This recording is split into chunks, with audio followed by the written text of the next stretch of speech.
going forward. Okay, all right, this one coming from Joro Olumofe, relationship blogger.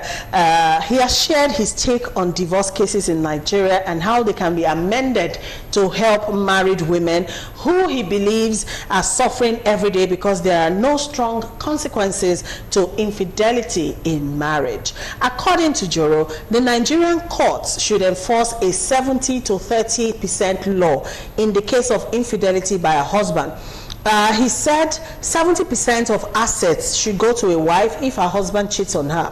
He wrote, "It's so sad. Nigerian wives are suffering every day because there are no stringent consequences to infidelity in a marriage. Perfidy and lewdness is in the DNA of 85% of Nigerian men because having more than one girlfriend is a sign of success and good health in Nigeria. The victims of these behaviors are Nigerian wives who look on in destitute as their husbands break their vows on a daily basis without any consequences. This will secure the future of women after a divorce and reduce duplicity by men in marriages." All right. So this relationship blogger, Joro Olumofe, is saying wives should get 70% of all of their husband's assets, you know, after a divorce, especially if the reason for the divorce is infidelity. Pastor Dolly. Well, I want to submit here that it is not only the men that commit adultery, even women, especially these days that we hear that a woman is legally married to a man, at the end they do DNA test, and 3 of the 5 children does not belong to the man. So it is everywhere. And I also want to support and it's not even like supporting, there are laws. The only problem we have here is implementing the laws. In the case of divorce, the man and the woman are supposed to share the asset that is acquired in the course of the marriage.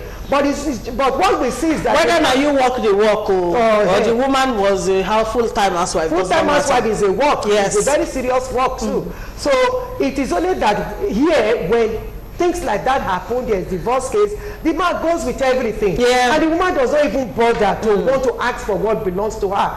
But I want to encourage you women then, if you dare to take the chances the law provides, I believe you will get what belongs to you. Exactly. You don't need to fight over that. It's your right. It's your right. It's called alimony. Yes, go and in case you haven't heard. It's in the law, in case you don't know. So the idea of the man going with everything, like in my case, it's my choice not to fight for property. It's my choice. But there are some, if you need them, you can fight for them and get what belongs to you. Get what belongs to you. The law provides that you get them. And the issue of adultery, I like, even if you read the Bible, what the Bible says about it is that in Proverbs chapter 6 verse 32 also, that whoever commits adultery is not wise. He destroys his own soul. He's destroying his own life. So you are destroying your life when you commit adultery. The effect may not be readily there now. Somewhere along the line, it is going to manifest. Sometimes it manifests in the life of the children. It manifests in the life of the man. It will definitely manifest. It may be in the life of the woman, whoever is involved. What you do is that you are actually bringing problem to the family, and you don't need that. And now there is research has even shown that every woman the man have intercourse with, you are depositing part of your DNA there. So whatever child that woman is going to have tomorrow, we have some of your DNA characteristics. You understand? So at the end of the day, you are spreading yourself. Every bad thing, whether it is demons that is in you, you are spreading it. And the one that is also in her, you are bringing it to your family, to add it to your family. Because we don't look at only the physical aspect of the pollution that happens. There is also the spiritual aspect of it. Every woman. All right, Pastor Dolly, you know, if we go by every research out there, you know, there will be so much commotion.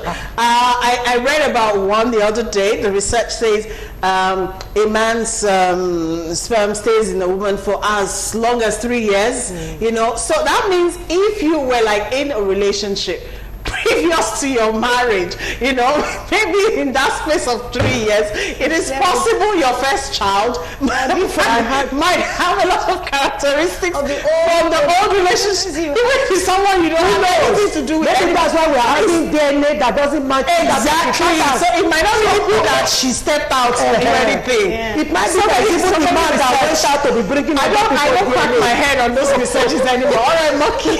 Okay. My take is, you know, the thing the blogger is advocating for is the 70%.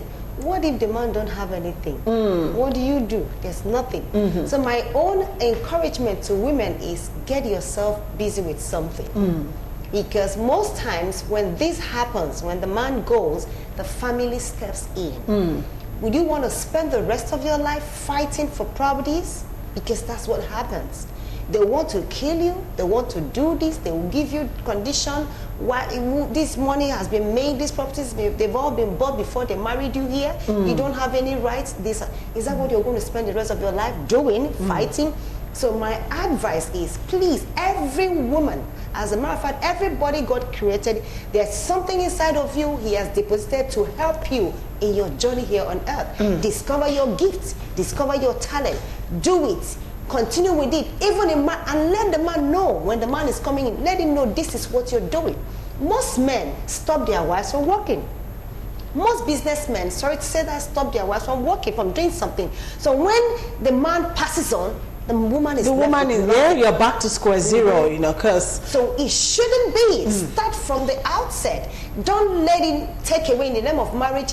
Take away what you can fall back exactly to when he's no more. That's my advice. And that is why I, for one, I always advocate women empowerment. You must get yourself empowered. Like I always tell young girls, you want to marry a man and he say, my wife will never work, my wife will never work.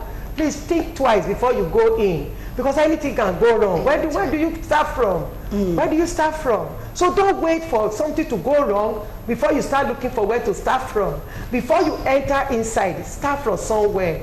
Get something doing, something you can always fall back on, so that you don't need to start fighting for material things. You may even have it more than the man that is leaving you.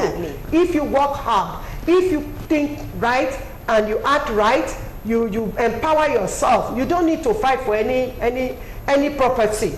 Let the man see that he's coming, even if he has to come back.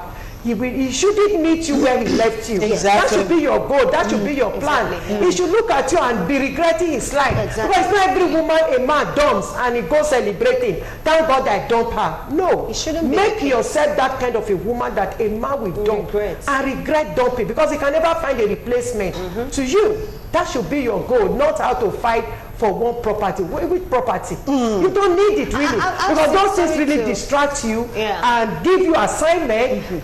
Overload your mind with cares, with worries, with pains. So you don't need to be in any pain. It's gone, it's gone. Face your life and get out of it. Go ahead. I was in the bank a few days ago, and a banker was saying something that she wanted to open an account for the husband, and they were asking him for his next of kin. And he said his brother. You see, that's where the problem even starts from. You know, that's where it starts from. She said, excuse me, your brother? Who am I? Okay. He said, you were a wife. He said, you are to give me children. I said, really? Is that what I am to you? That's what I mean to you? The next, he said, okay, no problem. They just laughed over it. Next account. And I said, oh, his son. She said she told him to his face, now I know you don't value me one bit. So she said all the accounts, insurance, whatever investment she did, she didn't put his name anywhere. That's just it. Women, please, I am encouraging you. This is an eye-opening. It's happening every day. Some women are suffering today because the husband, what do you want? A car, half car. What do you want? Hey, just sit down. Born children. That's all. No security for tomorrow. No security for you. And when the man is gone, the family will tell you, see, your name is not here. Go out. How can you, even as a human being, feel whole sitting down doing nothing? It beats my imagination. Do you know that? I don't know, maybe some of us are born restless, like myself. I can't sit down doing nothing. Even if I'm not doing this job, I will do something else. Some women are just okay. Very okay. You know, staying and not doing anything. Well, having said that, we understand the place of women being economically empowered. That is something you must do as, not just you as a woman, as a human being. You must be economically empowered. But then again, if it comes to the issue of divorce and your husband has the wherewithal, my dear, you are entitled to part of that wherewithal. The law gives you that right. So we also have to always put that in front. Yes. All right. And you must try as much as possible to explore the law.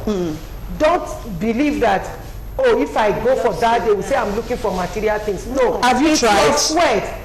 Try. Even if you don't get it, but you would have tried. Let it set the record that I tried, I failed. I made but a you move. tried.